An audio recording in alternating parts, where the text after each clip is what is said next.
Miss Marple and the Candelabra left on the porch. Chapter 1. The Forsyte Porch Party. In the quiet, picturesque village of Little Witham, where geraniums bloomed like hot pins on the windowsills, and fir trees were lined up with the precision of a military parade, the Forsytes held their traditional August porch tea. It was one of those English village customs that seemed as innocent as the oatmeal cookies they served, but was actually seething with social observation, hidden pride, and a hint of competence disguised as politeness. The Forsytes' porch, an elegant white wooden gallery filled with flowered pillows and vases of dahlias, hosted the neighbourhood's finest every year. This time was no different. There were Mrs. Diana Forsyte, plump and regal in her wicker chair, serving tea with the grace of a queen on her throne, and her husband Lionel, who always seemed halfway between a yawn and an inconsequential anecdote about his time in Calcutta. The conversation revolved around safe topics: the weather, the health of Mrs. Drayton's camellias, and the peculiar visitors that the young Reverend Milton was receiving lately. Everyone knew it meant that a young stranger had been seen entering and leaving the vicariate with suspicious frequency. But that wasn't the kind of scandal that was coming. In the middle of the afternoon, just as the second cups were being poured, Mrs. Caroline Danvers, a widow with a sharp voice and a perpetual hat, rose to take a breath. It was she who saw it. On the side porch, away from the tea area, someone had left an antique blackened silver candelabra, with 3 curved arms and unlit candles. He didn't seem to belong in the house, and his presence was as incongruous as a funeral note at a children's party. "Lionel!" Mrs. Danvers exclaimed, her voice nasally like an old-fashioned bicycle horn. "Have you left this here as part of some themed decoration?" Lionel approached, frowning. "No, it's not ours." "How strange! Where did it come from?" Mrs. Forsyte stood up with difficulty, followed by a collective murmur of bowed heads and whispers. The conversation died away like a candle in the night wind. "Couldn't it be from the church?" Mrs. Drayton ventured, already savouring the idea that something sacred had been desecrated. "Or from some antique store," added Mr. Webb, who worked part-time at the bookstore and part-time making up rumours. In the midst of the silent commotion, a thin figure in a straw hat and lace gloves watched intently from his chair on one side of the porch.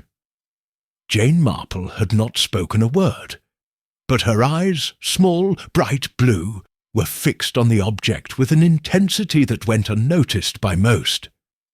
To others, it was simply a misplaced chandelier. To Miss Marple, she was a social anomaly. Who leaves such a heavy object on a porch unannounced? Why a candlestick and not a note? And why at a party where everyone would see it?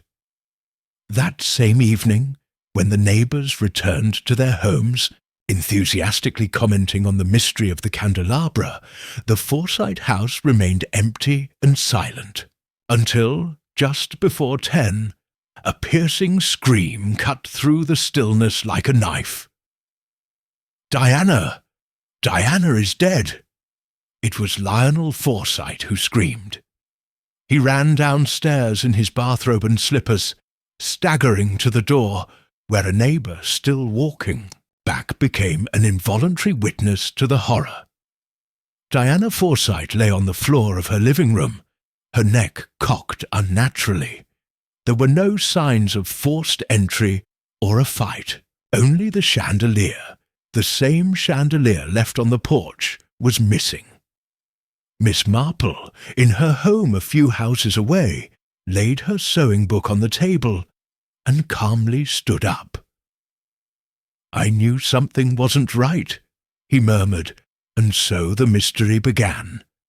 To a church, with a gun, not with a written threat, but with an antique candlestick left on the porch of a party. Chapter 2. The Murmur in the Bakery. The next morning, little Witham did not wake up to the singing of blackbirds, or the smell of freshly baked bread. He woke up to a rumour, one that slipped around corners like an unwanted breeze, winding through wicker baskets and half-closed windows. Diana Forsyte had been murdered, and the town, which boasted so much of being an island of tranquillity in an increasingly chaotic world, now looked like a pond into which someone had thrown a stone. The waves were felt everywhere. At the Crumbles Bakery, a tiny shop with wooden shelves that always smelled of yeast and cinnamon, the whispering began before the first batch of buns came out. Mrs. Hartley, with her knitted hat askew, spoke without even bothering to lower her voice. A chandelier, imagine. Who brings a chandelier to a party and then disappears with it? "Maybe it was the gun," whispered Miss Elspeth, the retired teacher, still rummaging through her purse for her purse. Something that heavy could break anyone's neck. "And why Diana?" asked the baker, the young and always curious Milly. "Crumble. I mean, she was bossy, yes, but she didn't mess with anyone. Or did she?" The answers were not necessary. The awkward silence that followed was enough. Everyone knew Diana Forsyte was many things. Proud, nosy, with a needle-sharp tongue, but she was also generous with charitable works, and never forgot a birthday. Miss Marple, who was waiting patiently in line with a linen basket on her arm, raised an imperceptible eyebrow at the last remark. "Sometimes," he said, as if addressing the muffin in front of him, "overly general compliments are the most elegant way to hide deep resentments." The other women remained silent. Milly, who had grown up hearing Miss Marple's observations talked about as if they were oracular predictions, felt a slight chill. "Do you think that someone from the town?" she began to ask. But the old woman interrupted her with a serene smile. "In my experience, my dear, the most violent crimes rarely come from strangers. Human emotions, jealousy, pride, shame, tend to thrive where there's familiarity." Before anyone could respond, young John Cresswell, apprentice to the local sergeant, rushed in. His face was red, and his shoes were soaked with dew. "The inspector came from market chipping," he announced between gasps. "He's already at the Forsyte house. He has said that no one should approach without permission. And it seems that something else is missing." "What thing?" Elspeth asked. John lowered his voice, almost enjoying the drama. "A box, small dark wood. According to Mr. Forsyte, it was on a shelf by the fireplace. Mrs. Forsyte took care of her like she was gold." Miss Marple pressed her lips together slightly. "And no one knows what it contained?" "No idea.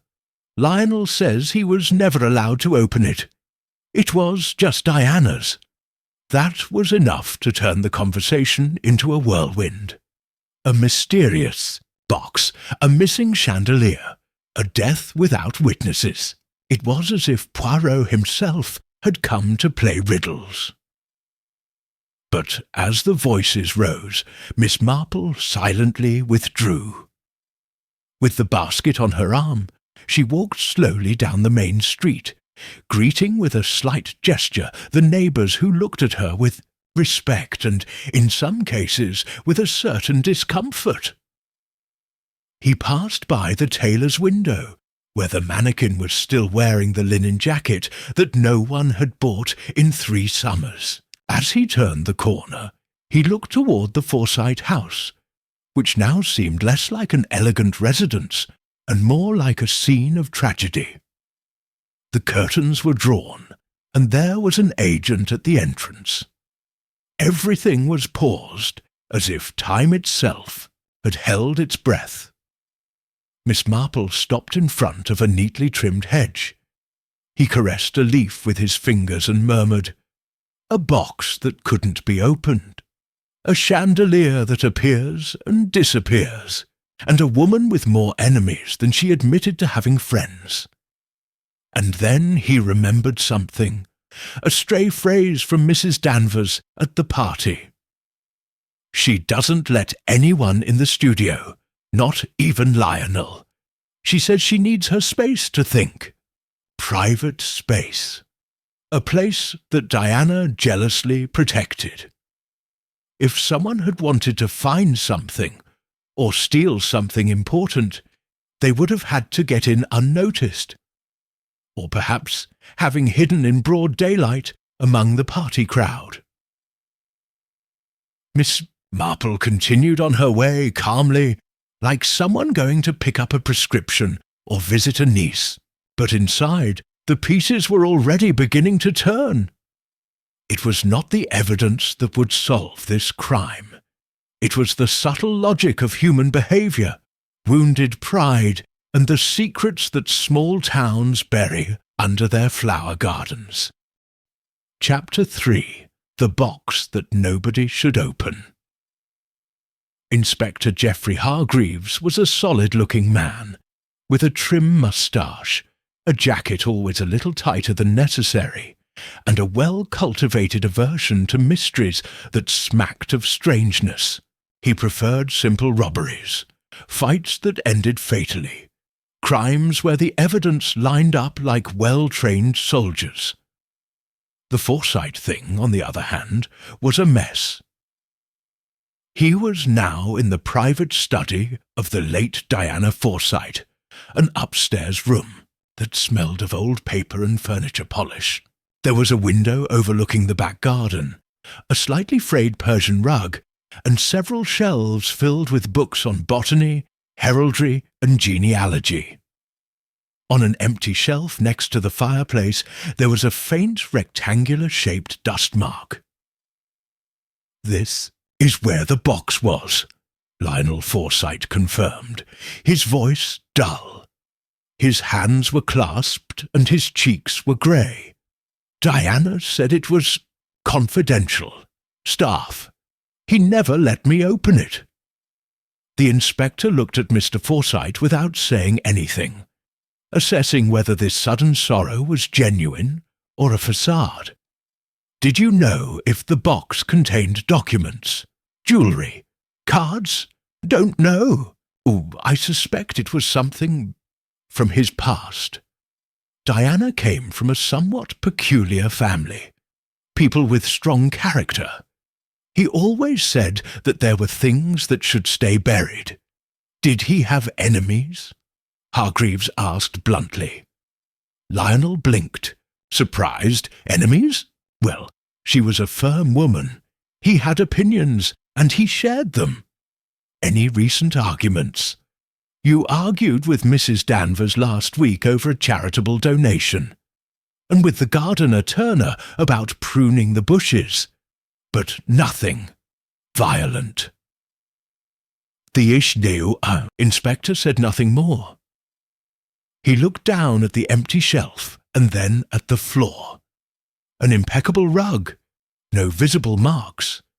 Someone had taken the box, yes, but there were no signs of a struggle, no fingerprints, no broken glass, all done with almost ceremonial precision.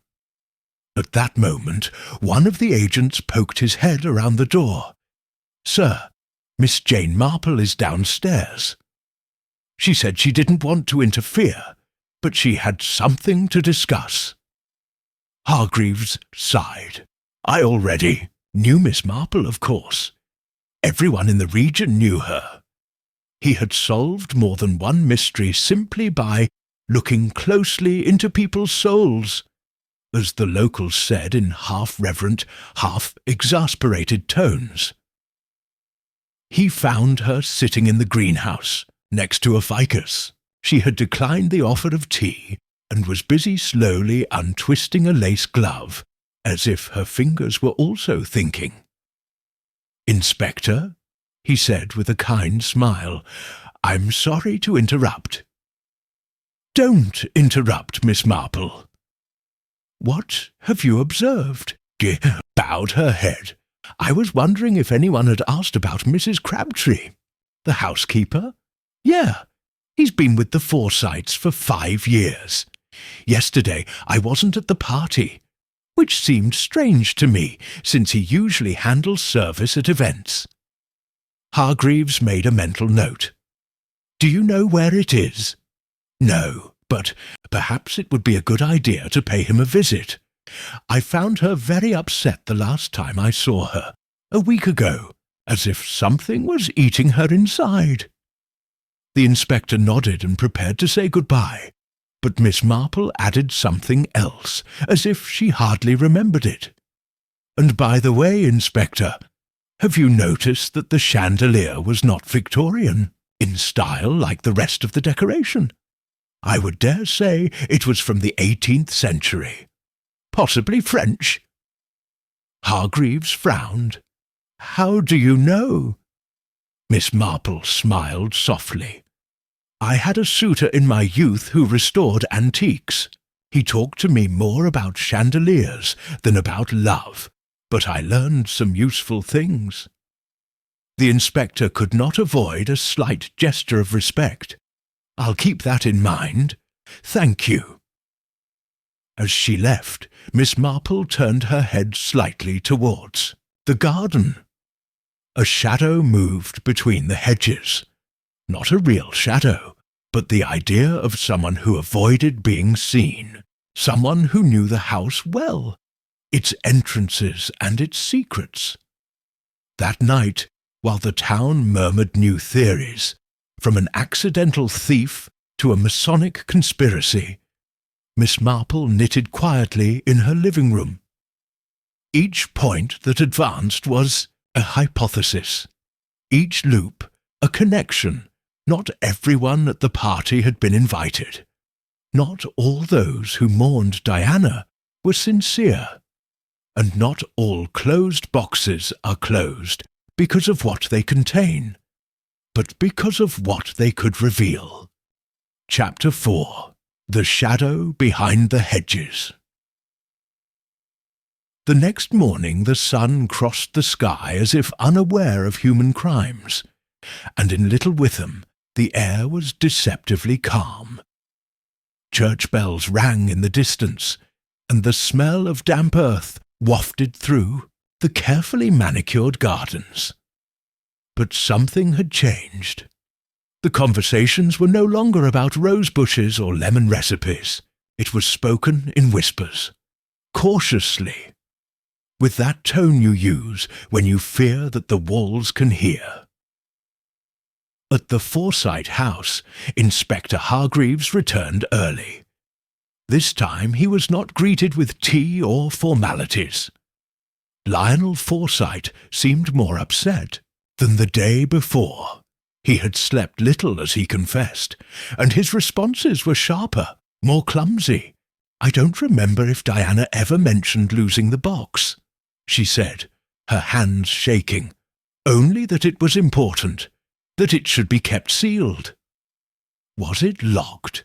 No, it just wasn't supposed to open. An ancient promise, he once said. Something about your family. Hargreaves looked around. The study was still intact, but a poorly closed window had let in some dust on the sill. Too fine to leave a trace, but noticeable enough to those who knew how to look. "Do you have a permanent gardener, Mr. Forsyte?" "Turner. He has been with us for more than 10 years. Do you know if he was here the day of the party?" "Of course. She took care of the garden tables and moving the large pots. The inspector nodded slowly. He decided it would be best to talk to Turner in his own environment. He found the man in the garden shed, sharpening a pruner with almost artistic patience. He was a robust man, with a weathered face and calloused hands, who seemed more comfortable among plants than among people. "Where were you at tea time?" asked Hargreaves without preamble. "Near the back hedge," Turner answered without looking up. "There was a bouquet of peonies that the lady wanted to highlight. He asked me to trim it well. Did you see anyone pass by there?" "Many. That shortcut through the hedge is used by all the guests to get to the porch without going through the front." "Did you notice anything out of place?" Turner stopped his work. For a moment he hesitated. "Someone. Yes. I saw someone in the bushes. I couldn't say who. It was just a moment, a flash of fabric, perhaps grey or brown. He walked carefully. It was not a walk. It was someone who didn't want to be seen. And you didn't think to warn? I thought it would be some boy, or one of the guests looking for privacy.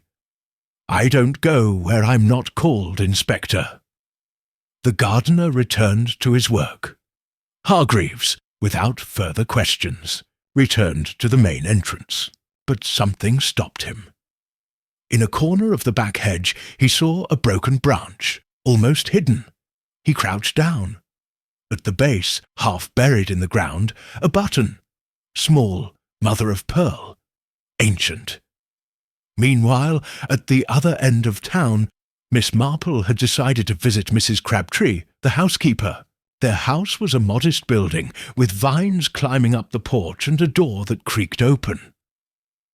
"Ah, Miss Marple," Crabtree murmured, drying his hands on a grey apron. "I wasn't expecting visitors." "Oh, just an old woman interested in another's health," Miss Marple answered in her honeyed voice. "I didn't see her at the party, and I was wondering if she was okay." The woman hesitated. His face showed signs of sleepless nights. "No, I wasn't feeling well that day. Migraines. I stayed at home." Miss Marple watched the evasive eyes, the fingers twitching nervously. Sometimes the body finds excuses when the soul feels uncomfortable. I've seen that more times than I can count. Crabtree did not respond. He simply invited her in, offering tea which Miss Marple gratefully accepted, although with no intention of drinking it. Instead, his eyes travelled around the room. On a dresser, he noticed an old photograph. Diana Forsyte, younger, with another woman with a more rounded face, intense gaze. She looked like a sister, or a friend from youth. "Who is she?" Miss Marple asked, pointing at the photo. Crabtree hesitated. Then he looked down. That's an old story. Miss Diana and Miss Frances. They were inseparable. Until they weren't. Because a dispute by a man, I think. Or for something worse." Miss Marple's gaze sharpened. "Is Francis still alive?" "Don't know. Not for years. He left and never came back. But the box, it was hers, from Francis." Miss Marple nodded softly, as if she had heard the exact missing note in a melody. "Thank you, Mrs. Crabtree. Your memory, as always, has been most useful." As he stepped outside, the wind gently ruffled his hat. He had another piece, a box that wasn't meant to be opened, a broken friendship, and a shadow in the hedges moving when it thought it couldn't be seen. Chapter 5. The Man Nobody Mentioned. In towns like Little Witham, names have a life of their own. Some are repeated with pride, the Mildreds, the Cresswells, the Danvers, while others disappear from the conversation as if they had never existed. Those names, the forgotten ones, usually have a story behind them that no one wants to tell, and Miss Marple, as a good observer of what is said and what is avoided, knew that the truth is usually hidden right there, in the silences. That morning, sitting on the bench next to the war memorial, Miss Marple watched the people with that peaceful air that made her invisible. Mr. Elroy was cleaning the glass in his watch shop. Mrs. Danvers was scolding her dog for the third time in less than a minute. The Giles twins were racing kites down the dirt road. Everything seemed in order, everything except what was not mentioned. When she saw the young Reverend Milton pass by, Miss Marple rose gently and greeted him with a courteous gesture. He was a well-intentioned, if somewhat absent-minded man, and above all, talkative if given the right pretext. "Reverend," she said, "excuse me for taking a minute. I was wondering if you remembered a certain lady, Frances Ashcombe. I think that was her last name." The young man blinked. Ashcombe. Wow, I haven't heard that name in years. He lived on this same street, right where the dentist's office is now. Why do you ask? Curiosity, simply. Francis was complicated, according to what they say. There was a scandal in his youth, although no one talks about it openly. I think he left shortly before the war. And before that, any connection to the Forsyte family. Oh, yes, she and Diana were inseparable, until something happened. My predecessor once said that there was a man in the middle, but he never went into details. Youth things. Miss Marple nodded calmly. Thank you, Reverend. What a clear memory you have for being so young. The young man smiled, somewhat blushing, and walked away. Miss Marple remained on the bench for a few more seconds, letting her thoughts settle. There was one figure that was not yet mentioned. A he that had no name. An absentee who seemed to be at the centre of the old dispute. Back at home, Miss Marple consulted her modest personal file. It was a collection of notes, clipped obituaries, parish records, and small details stored precisely. He found what he was looking for in an edition of the Witham Courier, 1927.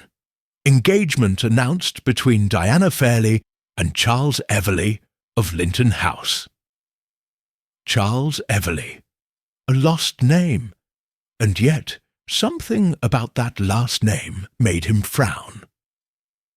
Later, at dusk, he walked steadily to the municipal library. There, among the civil records, he confirmed what he suspected. Charles Everley had disappeared under mysterious circumstances a few months before the announced wedding. There was no marriage. There was no explanation, just a gap in the files that spoke louder than any official note. On his way back, he passed by the tailor's shop, where Mr. Webb was waiting with his usual air of local superiority. Mr. Webb, you who know so much about everyone. Do you remember a certain Charles Everley? Webb flinched, as if he'd been told a forbidden word. Everley? From Linton House? Of course, but no one has mentioned it for decades. Why's that? Because it's not convenient. He disappeared overnight. Some said he fled because of debts. Others said it was because of a scandal with two young ladies, he said, lowering his voice mischievously. One of them was Diana, the other Frances Ashcombe. Wow, what a story, Miss Marple commented in a light tone, like someone commenting on the weather. Webb nodded. Mrs. Forsyte never spoke of him again. It was as if it had been erased. And Miss Ashcombe?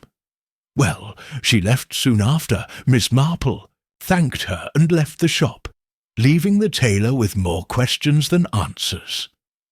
As he walked home, he felt the story taking shape in his mind. A broken commitment, a disappearance, 2 feuding friends, and a box that Crabtree said belonged to Francis. What would Diana have kept for so many years? A letter? A confession? A test? When he got home, he found an envelope with no return address in his mailbox. Inside, a carefully folded sheet. I should have left everything buried. Some secrets are not meant to be dug up, not even by you, Miss Marple. There was no signature, just a threat wrapped in politeness. Miss Marple, without getting upset, folded the note and put it away in her sewing box. Then he turned on the lamp and sat down by the window. Outside, night was falling, and with it the masks. Whoever wrote that note was not afraid of being discovered yet. But it would be, because in small towns, no matter how much you try to bury the past, there is always someone who remembers the name that everyone has forgotten. Chapter 6. The Portrait in the Attic. The attic of Linton House had always been a forgotten place, as if cobwebs and dust had been part of the furniture since time immemorial. No one visited him often, except Turner, the gardener, when he went up to look for Christmas decorations or some old furniture to repair. But that morning it was Lionel Forsyte who ventured up the narrow stairs, guided by a sudden restlessness. John didn't know exactly why he did it. Maybe it was guilt, or maybe a vague memory, a phrase said by Diana many years ago. There are things that must stay where we left them, Lionel. Never flutter about the past like a moth without judgment. The attic was freezing. The air smelled of damp wood and aged leather. At first he found nothing relevant.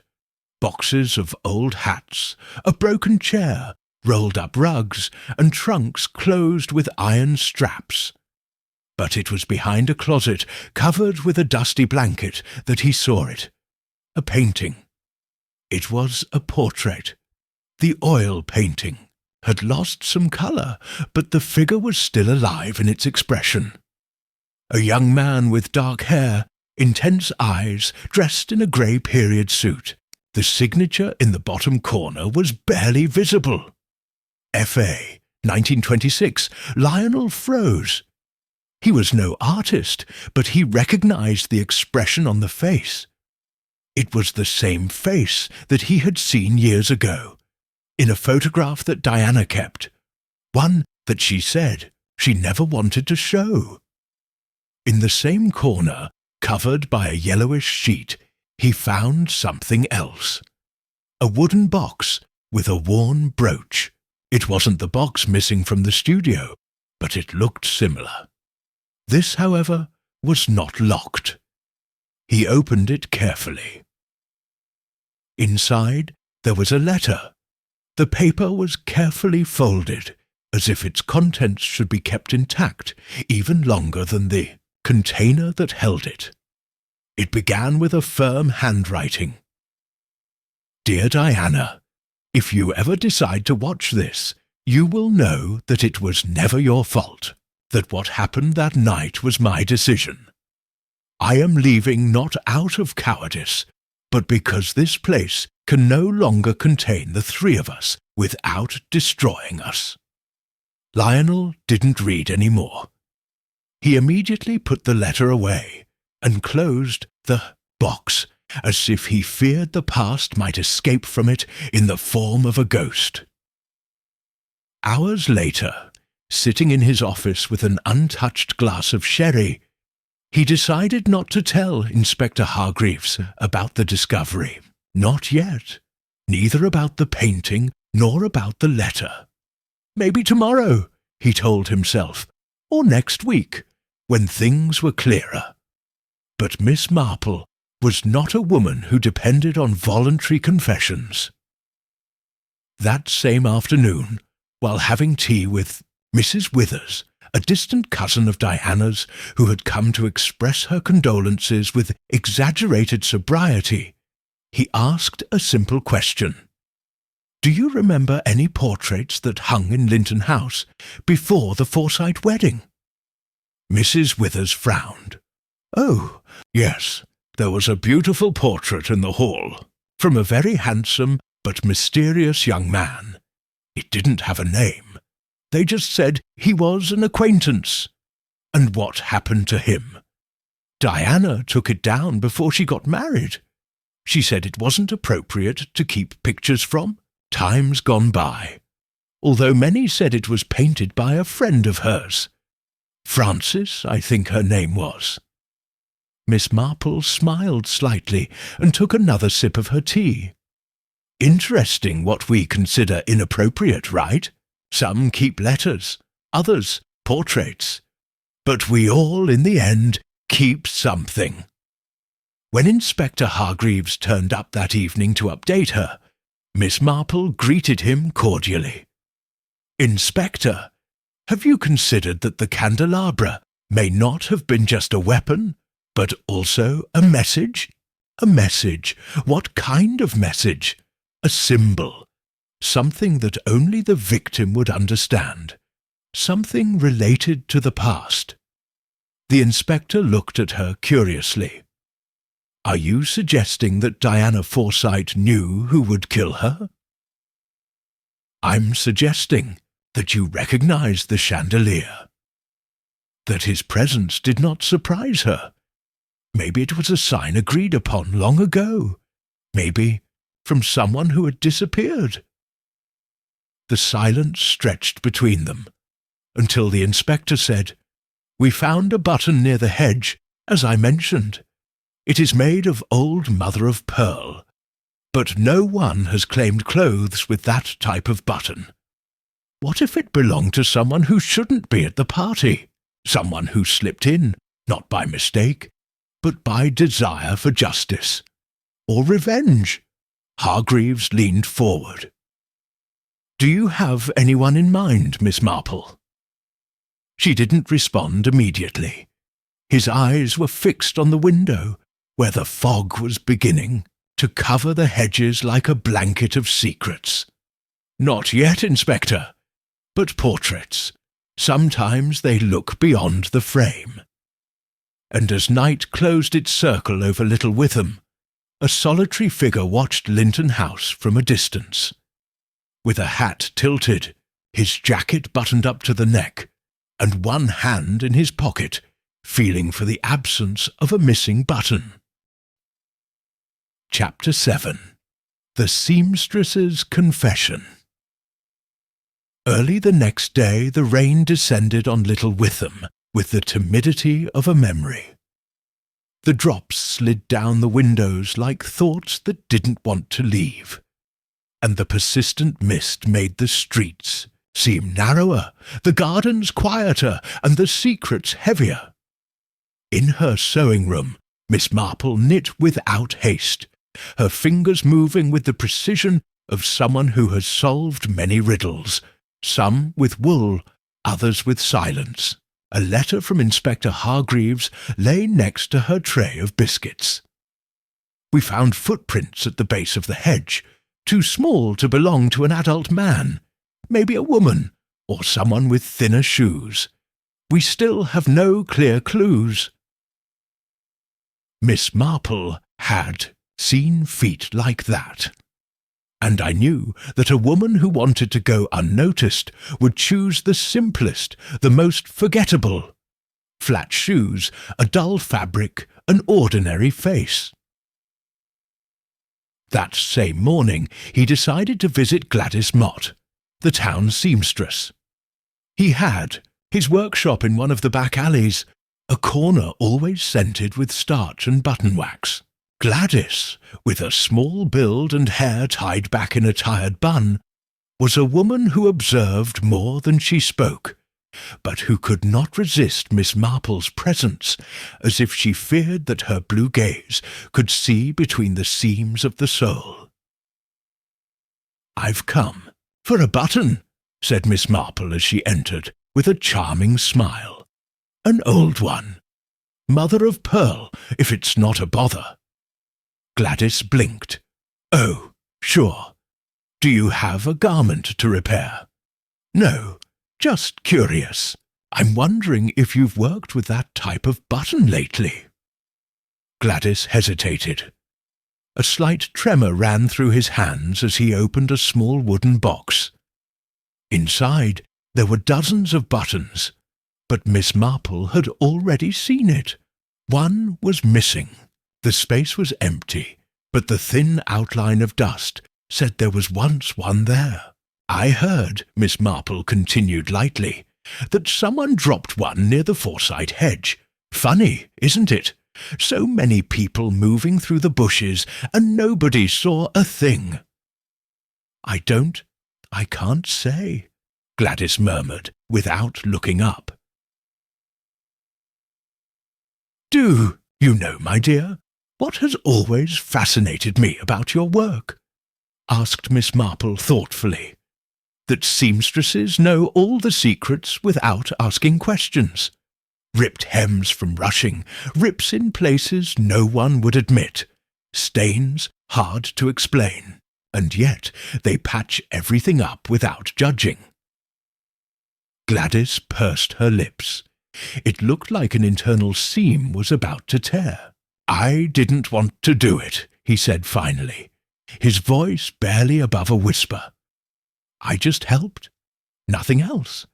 I didn't think that I would go this far." Miss Marple nodded without surprise. "Who came to see her?"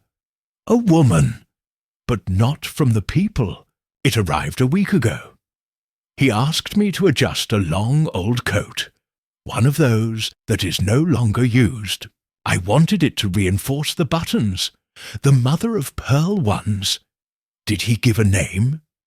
He just said he wouldn't stay long, that it came for an old debt. I didn't understand what he meant. He paid me well. She didn't seem like a bad person, just tired." Miss Marple leaned forward. "Do you remember his hands?" Gladys frowned.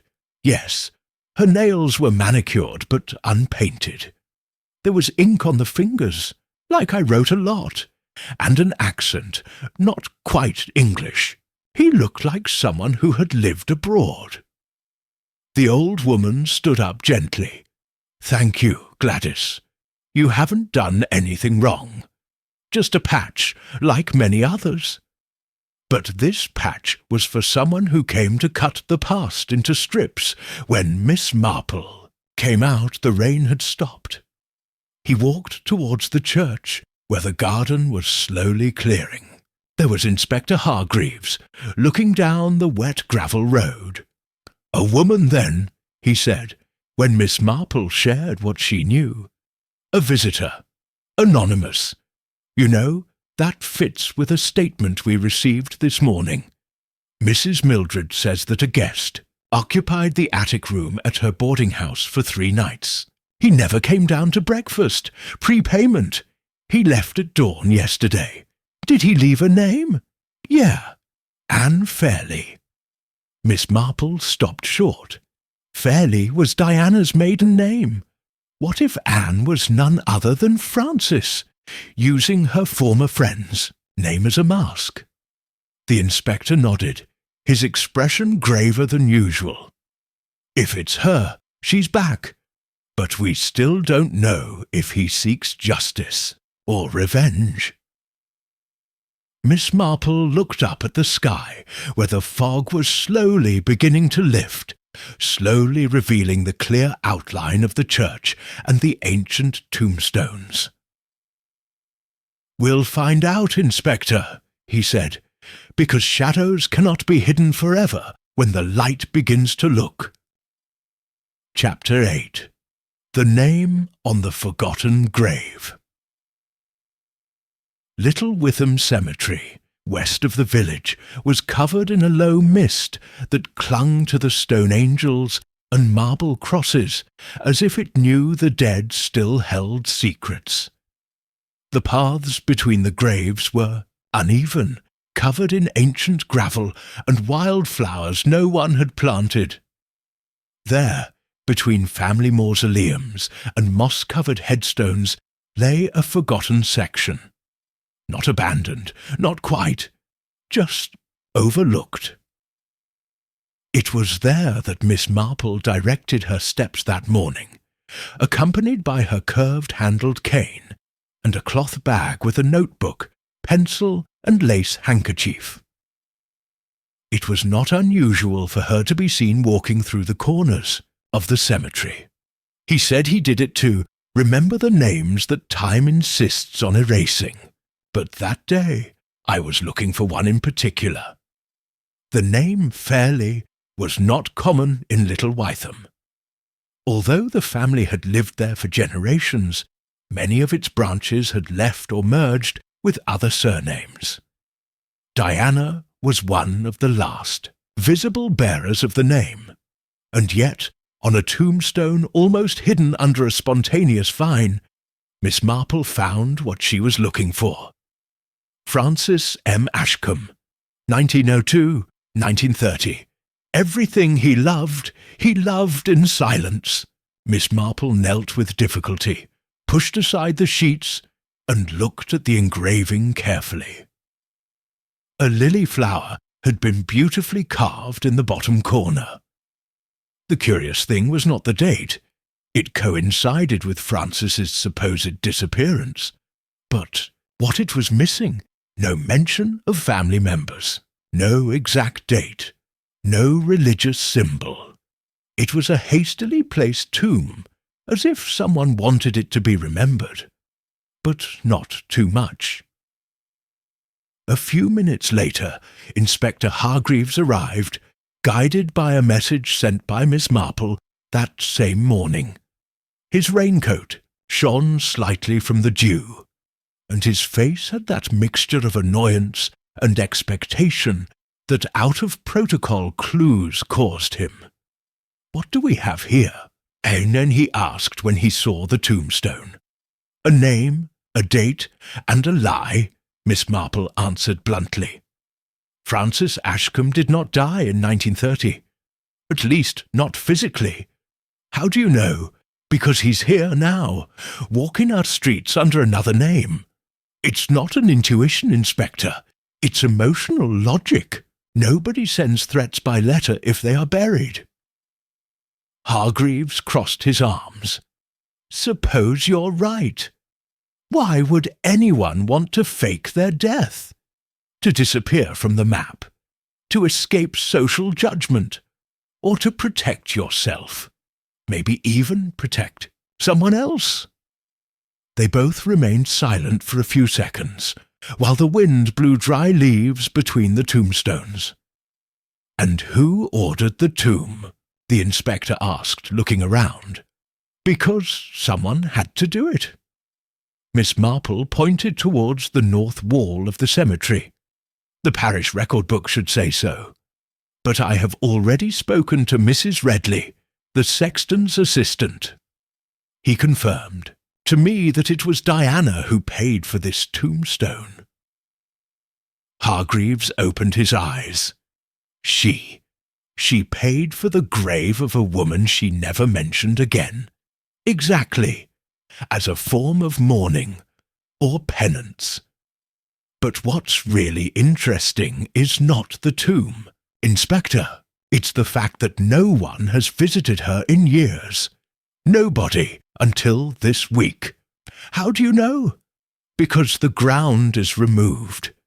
Look, someone recently moved the leaves aside, and that melted candle, half consumed, hasn't been here for more than 3 nights. Hargreaves leaned over, looking at the small, still-scented remains of wax. a silent signal, a reunion with the dead, or with memories, added Miss Marple. I bet you that if we search Mrs. Mildred's boarding house, we will still find traces of paraffin in the pockets of the boarder, Anne Fairley. The inspector nodded slowly. So, do you think Francis came back to confront Diana? More than that. I think he came back to recover what was taken from him. Maybe a truth. Maybe a confession. What if Diana refused? Then the chandelier was a message. Remember what you did. And the stolen box may have contained proof of that. A letter, perhaps. An emotional testament. The wind blew harder, and both figures stood in front of the tomb, as if waiting for an answer to emerge from the marble. There's still one piece missing, Inspector, Miss Marple finally said as they began to walk back. The man they both loved, Charles Everleigh. What's with him? There are those who believe that he died. Others say he fled. But I think that he never went as far as they said. The inspector looked at her cautiously. Are you implying that Charles is still alive? What I'm implying is that, in a story where everyone pretends to have forgotten, the real culprit may be the one whom everyone gave up on. And as they walked back toward the town, a solitary figure watched from behind the cemetery wall, hat tilted forward, an old scar over his left eyebrow, and a yellowed letter in the inside pocket of his coat. Chapter 9. The Letter Never Sent. That night the storm threatened to unleash its fury on Little Witham, but it held back, as if the sky itself were awaiting a revelation. The suspended clouds seemed to observe carefully what was happening on Earth, and in Mrs. Mildred's small boarding house, the silence was as thick as the darkness that filled the corridors. The attic room, recently vacated by the mysterious Anne Fairley, still smelled of lavender and old paper. It was Inspector Hargreaves who, after obtaining the necessary authorization, went up with his flashlight and a notebook, searching for any traces that the anonymous guest might have left behind.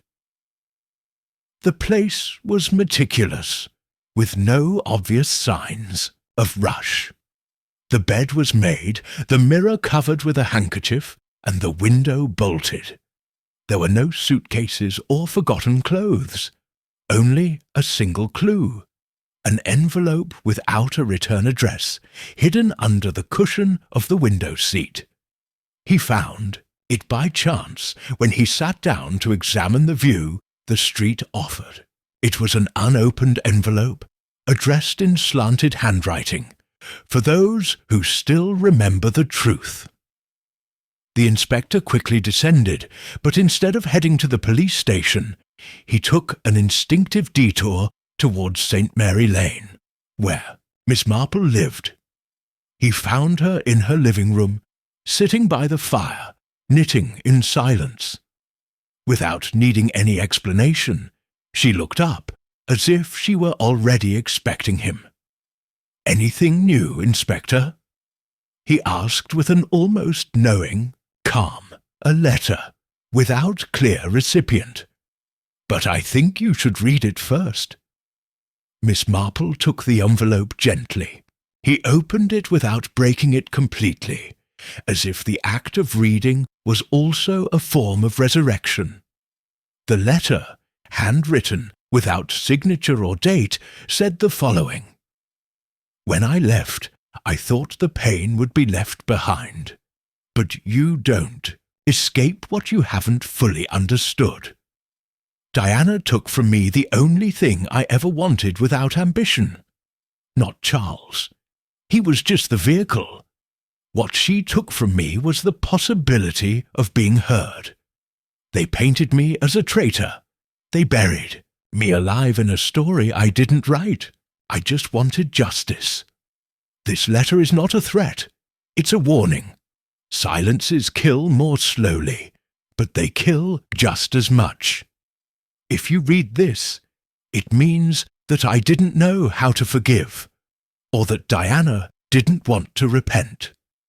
Both paths lead to the same end. Miss Marple closed her eyes for a few seconds. Then he placed the letter on his lap. "It's not a confession," he murmured, "but it's not an exoneration either. It is a wound still open, written with the ink of a past that no one wanted to clean. Do you think Francis wrote it?" "Definitely. The voice of someone who has loved and hated the same person. Someone who has returned not to kill, but to be listened to. The crime, Inspector, may not have been premeditated. It may not have even been intentional." Hargreaves frowned. "An accident." "No," Miss Marple corrected softly. "An impulse, a confrontation, a truth that is imposed too late. Maybe Diana tried to hold on to that past that she always controlled.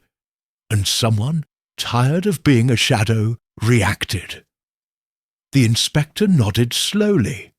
The pieces were beginning to fit together, but the complete image was still missing. "And what about Charles Everleigh?" Miss Marple got up and walked to the window. The town slept, but its roofs seemed to whisper ancient stories. When he spoke, he did so without turning around. "I've thought about it. What a man like Charles represents for two such different women. Diana, proud, used to deciding. Francis, sensitive, but not weak. Something happened between the three of them. A mistake, a betrayal. Maybe he was not a victim, but rather the origin of the conflict." "And you think he has returned?" "I believe it, and I think we've already seen it." Hargreaves raised an eyebrow. "Where?" "At Diana's funeral. There was a man in the crowd. Nobody knew him. He wore a hat, a long coat, and avoided all contact. He seemed uncomfortable with death, not hurt, more like caught between duty and shame." The inspector seemed to remember. Tall, thin, scar over his left eyebrow. "Exact. That scar is not from war, Inspector. It's from a fight. Maybe with someone who loved him." They both remained silent.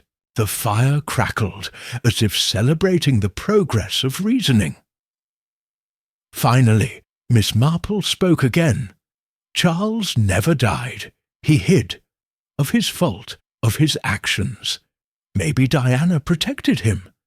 Perhaps they both decided that Francis should not tell the story. The missing box contained letters, for sure. Proof that Charles was still alive. Francis only came to recover her truth. And he found it. Yeah. Although maybe not as I expected." Hargreaves took the letter, put it in his coat, and bowed in respect. "Thank you, Miss Marple. As always, go beyond the obvious." She smiled faintly, but her eyes did not soften. "Oh, Inspector, the obvious is a place where the truth hides better than in any shadow." Chapter 10. The Identity of the Man with the Hat. In Little Wytham, strangers were like dry leaves. They did not go unnoticed. All it took was a different hat or a quicker step for the invisible eyes of the people to follow them with a mixture of discretion and judgment.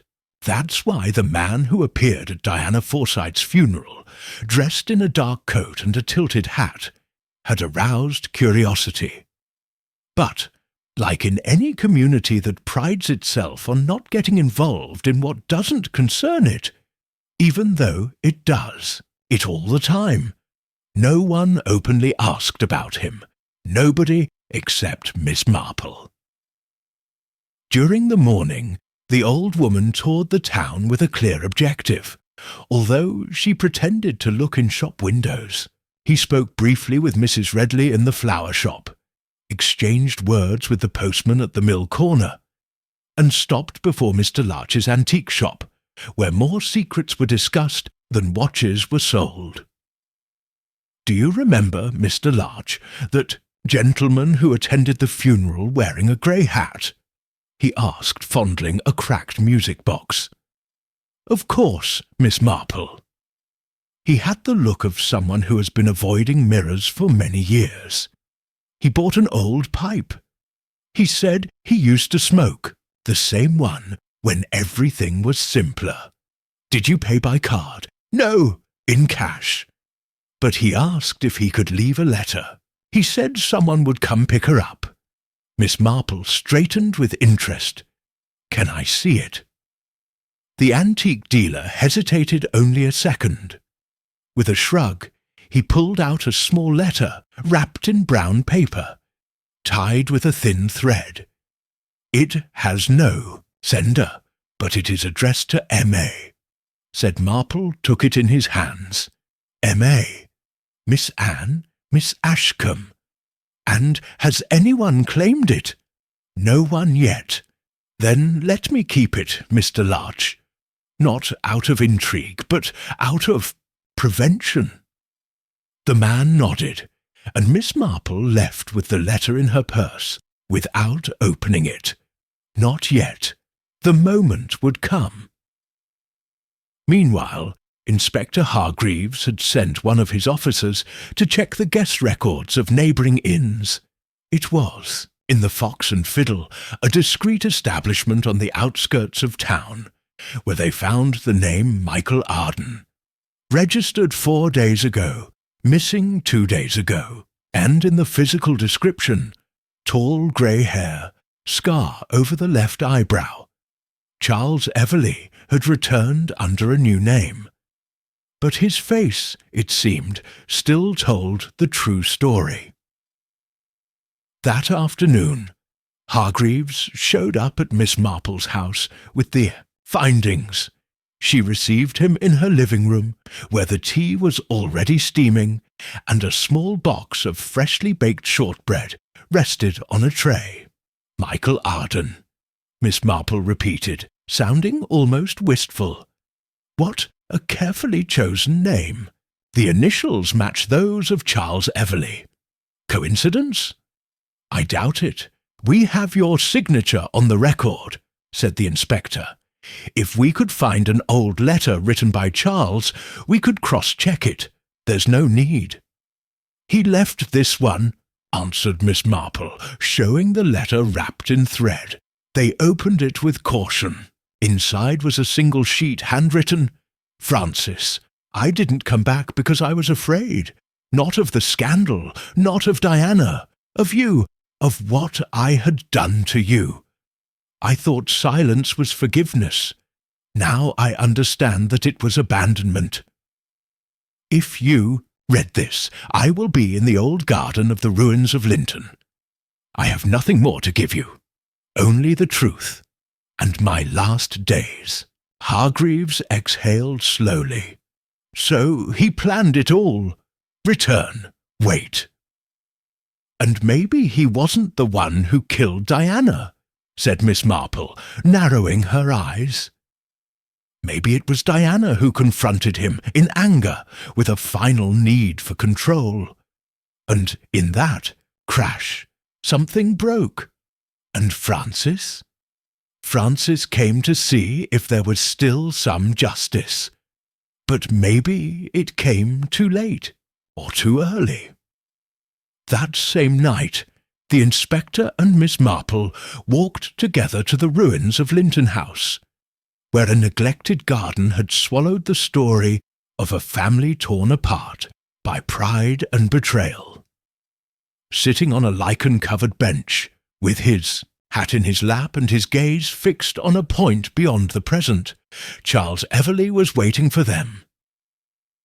He didn't run away. He didn't lie.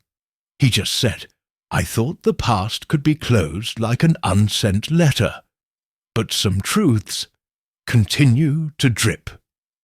Miss Marple Her voice, barely lower than the wind, asked, "Did you hit her?" He shook his head. "We argue." Diana told me she had burned all the letters, that Francis would not return, that I had to leave for the second time. He lunged for the box and stumbled. I didn't push her, but I didn't save her either. The inspector listened in silence. Then he said, "You will have to accompany us, not for murder, but for what comes next." Charles nodded. "I understand. Sometimes the punishment is not a cell. It is memory." Miss Marple watched him being led away, not with judgment, with the discreet sadness of someone who has seen many times how love, without humility, turns into ruin. Chapter 11. The Secret That the Box Kept. The box appeared 3 days after Charles Everleigh's arrest. It was found by pure chance, although Miss Marple knew well that nothing in Little Witham was really casual. Young Alec Crumble, the baker's son, was chasing his mischievous cat through the Forsyte greenhouse when he tripped over a floorboard that creaked differently. Curious and somewhat nosy, like all well-bred village children, he picked her up. There, among the humidity and dust, rested the missing wooden box. It had rusty hinges and a loose clasp, but it was still intact. When it was handed to Inspector Hargreaves, he did not open it immediately. He opted to take her himself to St. Mary Lane, where Miss Marple was waiting with her usual quiet dignity and a freshly poured pot of tea. "Have you opened it yet?" she asked, indicating the box with a slight gesture. No, it seemed right to do it in his presence. She nodded, took her glasses from the embroidered case, and they sat at the table, as if they were solving a garden puzzle. Hargreaves lifted the lid. The inside smelled of dried lavender, old paper, and something else, a faint fragrance, perhaps of ink or memories. The first thing they saw was a neat stack of letters. Pale satin ribbons held them together with the neatness of someone who guards not only words, but emotions that should not be mixed. Some were addressed to Diana, others to Francis. The handwriting was recognizably that of Charles Everleigh. Marple picked one up at random and read in a low voice, "I can't decide who I have betrayed more, you who waited for me, or her who controlled me. Perhaps the worst thing is that I no longer recognize myself in any of its versions. The man I loved, the man who obeyed, both are dead." "A sentimental confession," she said, delicately putting down the letter, "written not to provoke, but to preserve a story that no one wanted to tell." Beneath the letters was a sepia photograph. The three of them together, at a picnic, long before the injuries started. Diana with an umbrella, Francis with a shy smile, Charles between them, like a hyphen between two names.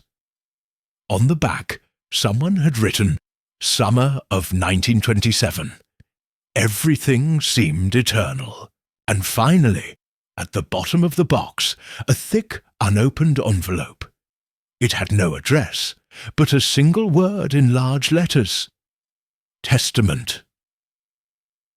Hargreaves opened it cautiously. Inside was a handwritten document in the same elegant style as Diana Forsyte. It was dated just 6 months ago. Miss Marple read in a low voice, "I, Diana Mary Forsyte, of sound mind, declare that in the event of my death, all property and contents of Linton House will be donated to the Chichester Women's Refugee Foundation, with one exception. the box of letters which must be given to Frances M. Ashcombe if she lives. If not, it must be destroyed unread. The old woman let out a sigh. She knew it. I knew Frances could come back. I knew that this past was not dead, just asleep. And you still kept the box? Asked the inspector. Because part of her wanted the truth to come out.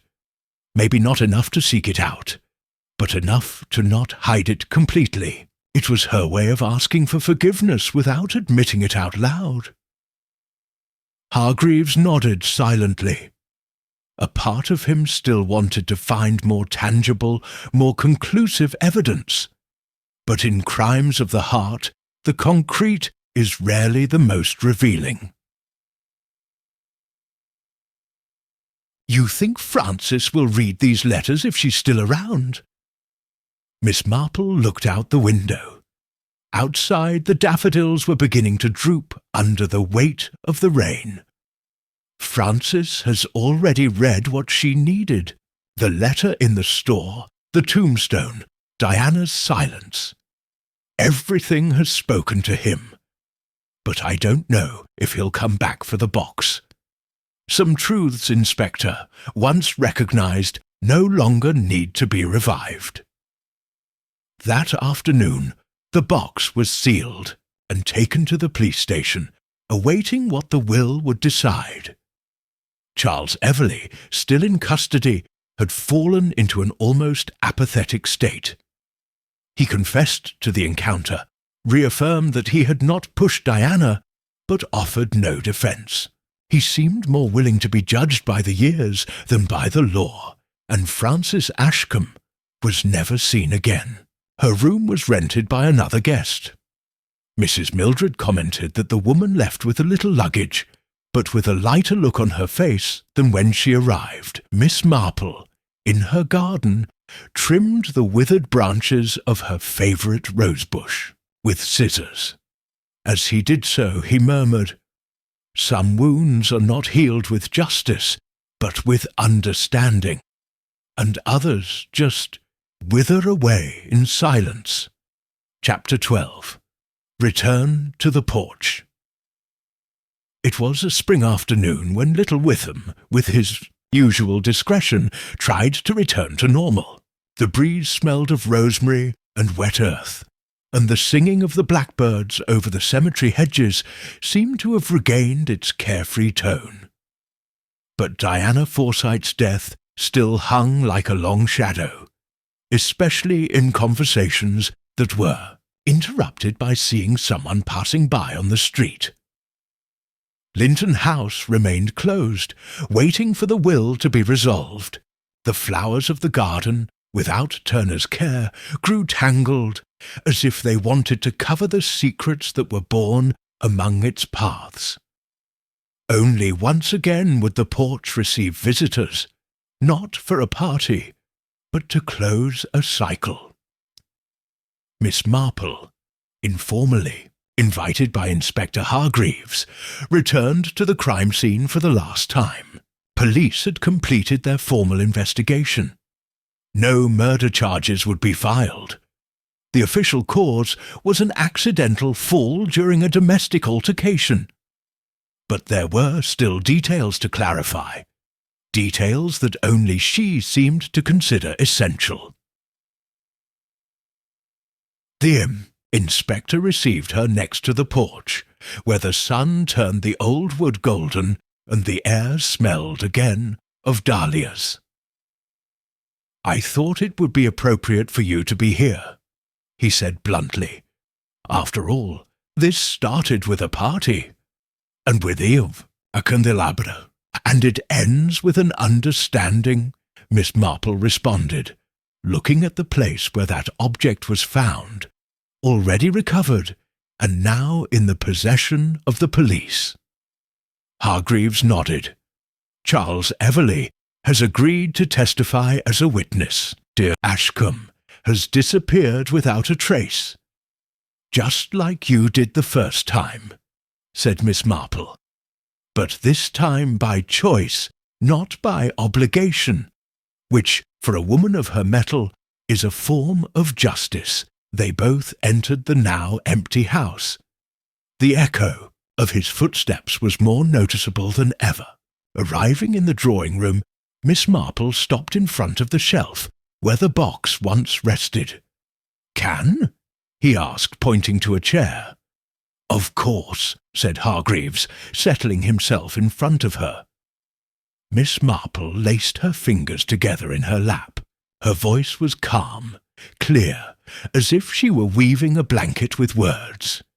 Diana Forsyte was murdered, not because of a blow, but because of his own character. Controlling, possessive, unable to tolerate having her side of the story questioned. Charles returned with intentions of reconciliation. Not of love, but of redemption. But Diana couldn't accept that. She owned him, or thought she did. When she saw her control unravelling, that Charles, and maybe even Francis, were coming full circle without her, she reacted, and in that reaction, the inevitable happened. Hargreaves said, "Yeah, fell. It was an accident, but built on years of pride, resentment, and denial." There was a silence. Then the inspector asked, "And the box?" It was his penance. Diana kept her not out of affection, but out of power. Having it allowed him to define the narrative. If Francis showed up, Diana could still decide what to reveal. But the cards were there. Charles wrote them years ago. They were probably never read, because Diana preferred control to the truth. And Francis? "I wasn't looking for revenge, Inspector. I just wanted to be heard." When he saw Charles facing his guilt, he understood that justice is not always written with judgments, but with actions. He did not need forgiveness from the law. She just needed to look into Charles's eyes and know that he finally understood. Hargreaves leaned back. For the first time in days, his expression was less tense. There's something reassuring that this wasn't just a crime of passion. "Because it wasn't," said Miss Marple, with a slight smile.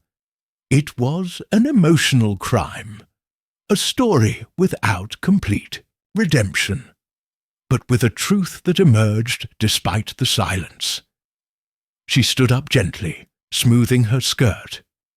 "Did you know, Inspector, that porches reveal more than they hide? All greetings and farewells go through them, and secrets usually stay in their corners." They both left the house. The evening light fell on the steps like a final curtain. As Hargreaves closed the door, Miss Marple paused for a moment at the edge of the porch. "I wonder," she said, more to herself than to him, "if Diana ever imagined she would die right here, where she so often controlled who came in and who came out." The inspector silently accompanied her to the gate. The town was waiting for them on the other side. Same place, different now. He had changed not with noise, but with what little Witham had always feared most. The truth spoken softly, and Miss Marple, with a serene step, returned to her garden, where the rose bushes bloomed without asking permission. He wrote no report, claimed no merit. She only resumed her weaving, as if a story was also closed in each stitch.